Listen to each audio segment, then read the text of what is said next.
did I go? Let's see what happened here. No, here we are. All right. Oh, you're This recording. Okay, I thing. got you. I'm a Teams guy. I used to be a Zoom guy. Now I'm a Teams guy. So now it's all confusing on that. So it's trying to find the buttons and trying to figure out where everybody's at and doing everything else. So, but I lost Yeah, no everybody's pretty problem. Well, faces. listen, go ahead. I'm sorry to cut you. I just lost everybody's pretty faces. I see my face Oh, only, but that's who I am. yeah, Let me see if I there can you are, man. find if I can get the view. There we go, gallery. There we go. See, I was a Teams guy. I was a Zoom person for a long time, and then all of a sudden we switched up, and then we did Teams. So I'm going back and forth. It's a confusing thing sometimes on that side of the That's house there. great. But No well, thanks for sweat. having me. Well, yeah, we appreciate you for coming on, man. And so what we'd like to do is we have like 20 minutes. So Emilio is he's chief of staff at RBLP, which stands for Resilience Building Leaders Program. And then he also is the founder of a training academy, which he'll talk about and tell you a little bit more about it. And just a great guy, U.S. Army Aviation Warrant Officer, and big fan of helping you guys. So tell everyone a little bit about yourself, Emilio. All right, before I tell you about myself, let's raise a hand if you're a prior Army. I want to see the audience here. Army, we got one. Okay, Navy. All right, Marines. Cool. Air Force. All right, that's awesome. All right, so I am like Jordy said, I'm a retired Army aviator, but I did the swap from the Air Force to the Army back in 2007. So I started off as a young airman and then switched over to the Army because they let you fly helicopters at that point in time. They needed people, so slipped right through the cracks there. So that was fun. Like he said, I am the chief of staff with Resilience Building Leader Program, or RBLP, which is hard to say sometimes if you're saying it real fast. You got to be very slow about it because not it comes out all jumbled and mumbled. And then I also own and operate Training 101 Academy, which is also a training facilitation as well. So, but a little bit about my journey, and then maybe it will help you guys. I like to share things I messed up on or highlights of mine transition. So you guys can either do the same thing or do different things at the same time. So I actually retired during the year of COVID. If you guys can imagine how exciting that was to go through and try to do retirement, go to TAPS, Skill Bridge wasn't a thing, and try to do all that during 2020 and into 2021, I could have picked a better time, uh, to say the least.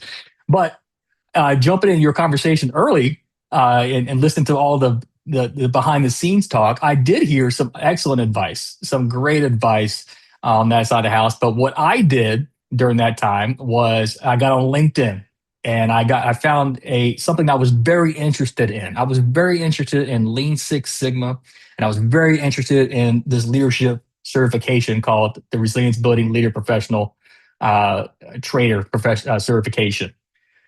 So I took both of those certifications. I got my yellow belt, my green belt, my black belt, and my master black belt in Lean Six Sigma. And then I took the RBLPT certification.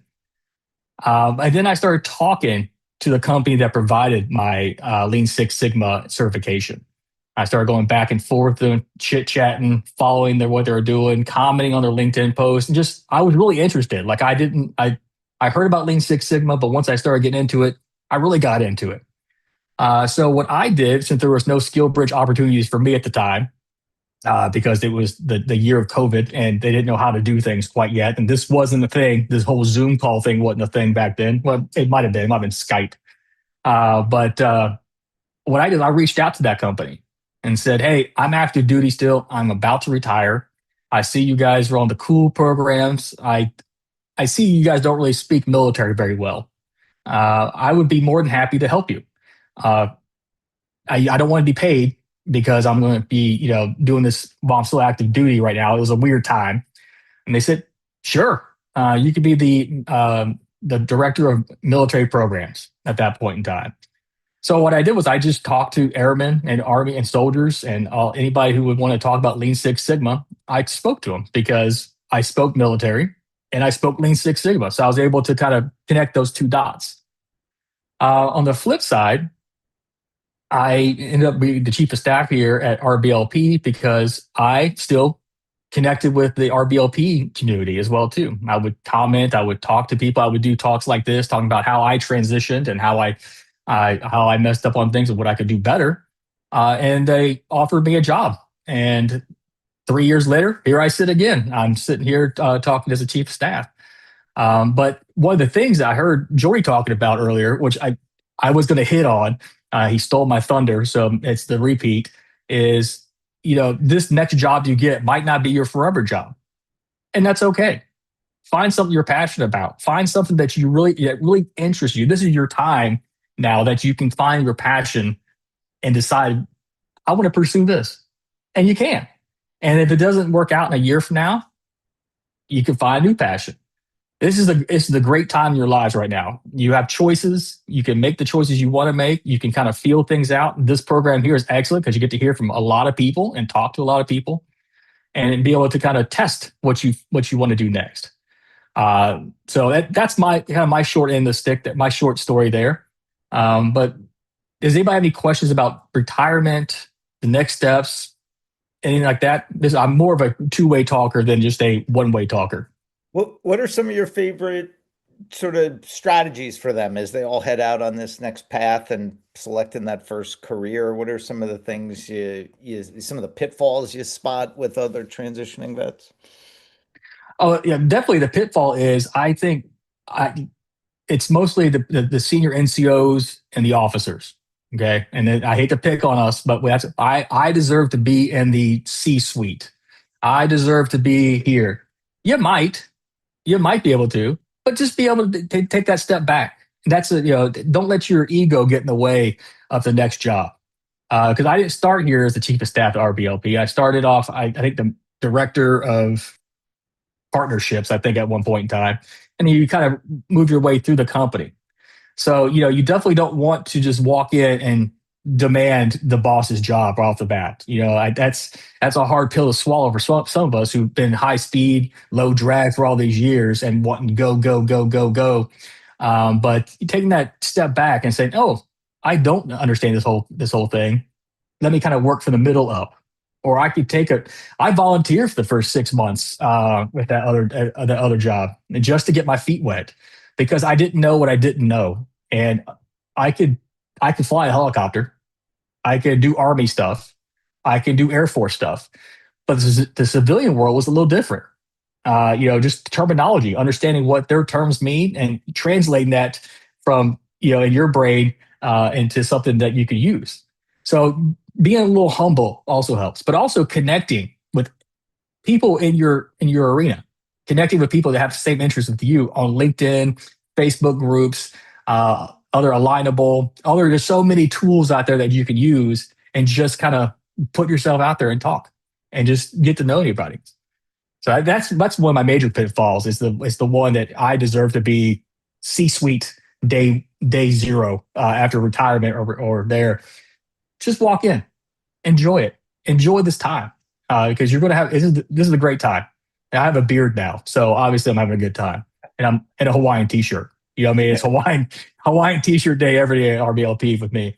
That's a pitfall. Yeah. Tell them a little bit more about RBLP and what you guys do and what you offer Okay. people. So RBLP, Resilience Building and Leader Program, is the only nationally recognized leadership certification. Okay, does everybody understand the difference between a certification and a certificate? There is a difference. A certificate means you got the training, you're good. However, a certification, in layman's terms, is you got the training and you proved it, and now you have requirements to maintain that certification. So we're the only nationally recognized leadership certification in the world, really. And we offer it, also the certification. There's 3 levels: the RBLP, the coach, and the T, the trainer. Each of those levels actually give you 3 college credits as well. And then if you want to take the exam, it's also GI Bill reimbursable for the exam. So that's nice to have on your resume. It's good to prove what you know and understand that you could build and lead resilient teams right off the bat. I saw the earlier chat you guys were doing the elevator pitch, and it was, I build high performance teams. Well, how do you prove that? How do you prove you can build high performing teams and resilient teams, and go through that? your military experience helps, right? It does definitely help. They'll kind of look at that and say, "Yep, there you go." But just like, I want to be a project manager. How do you prove you're going to be a good, an adequate project manager? You get a PMP. How do you prove that you're a good safety person? I did safety for almost 20 years. You get your CSP. That's how we do it. We prove what we know by a certification.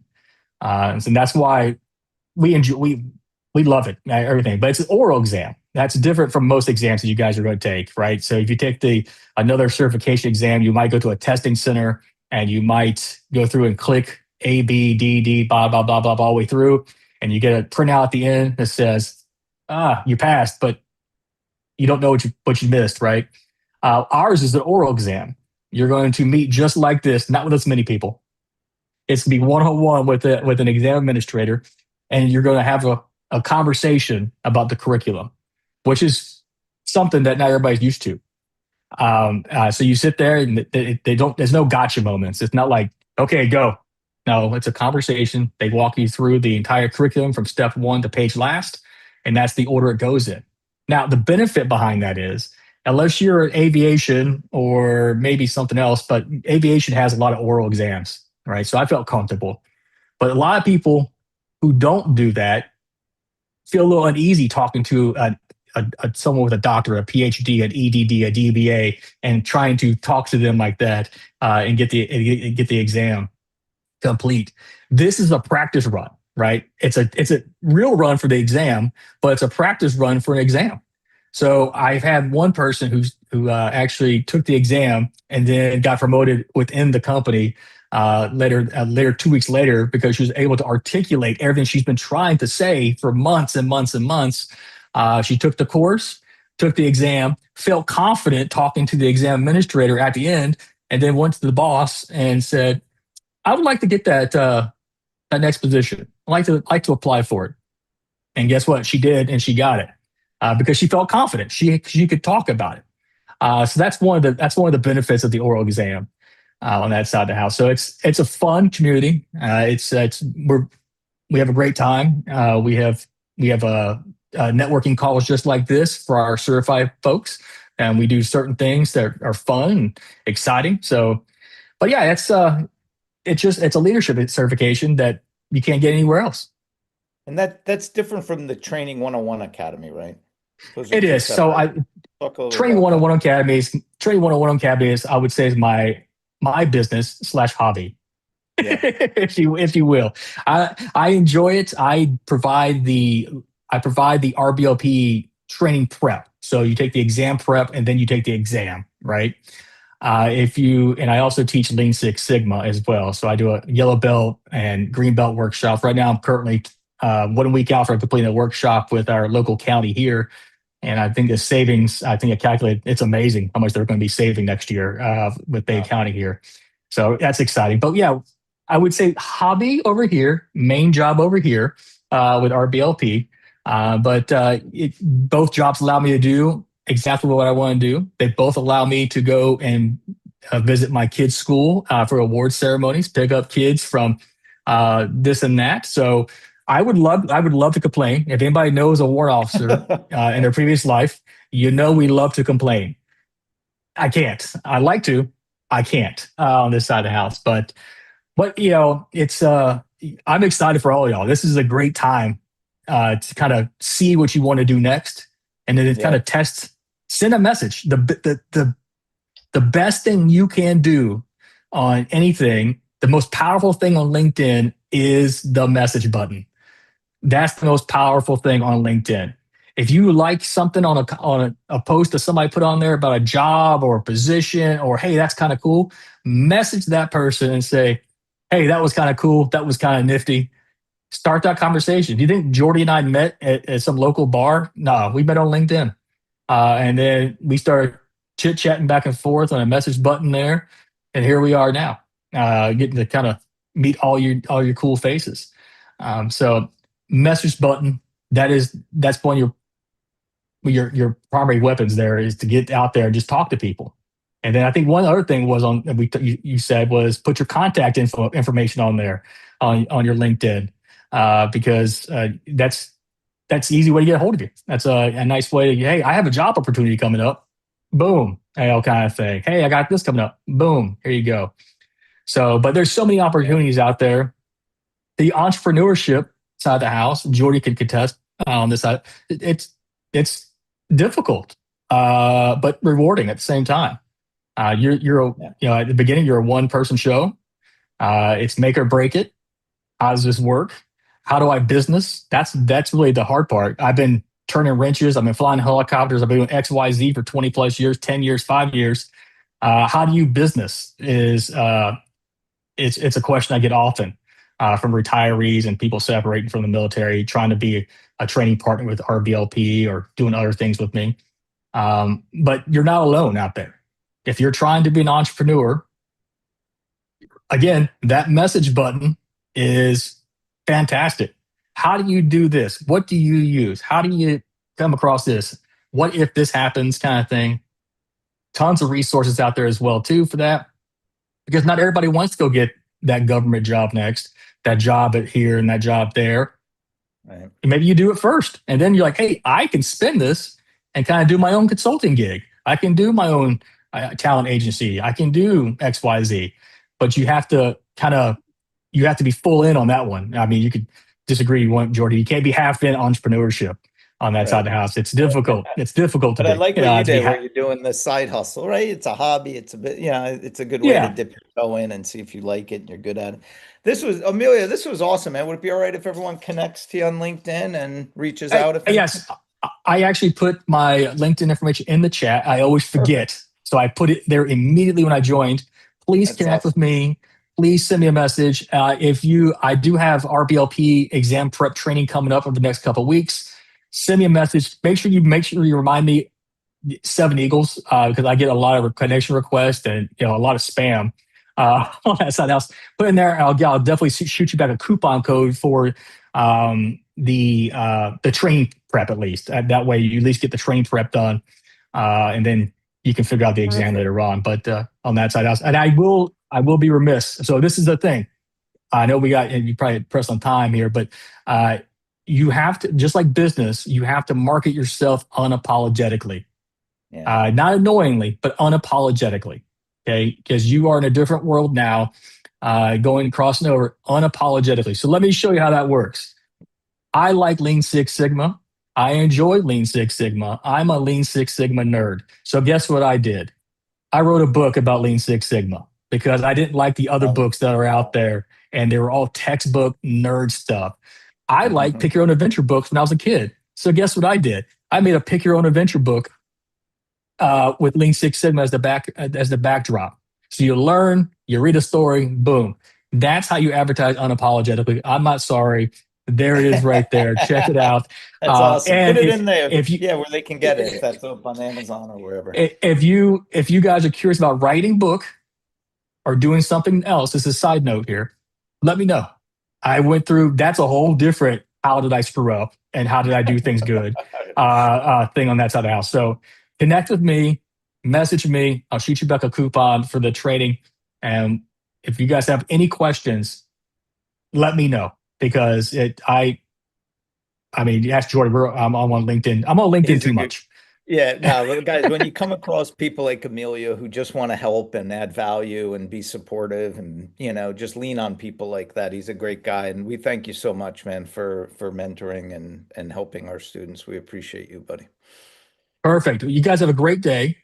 Unless there's any questions of me, 0. Perfect. I thought so. You guys message him if you have them, and you guys can chat one-on-one. But this was awesome, as always. Perfect. Awesome. I see you guys later. Have a great day. See ya. Thank you so much, man. Take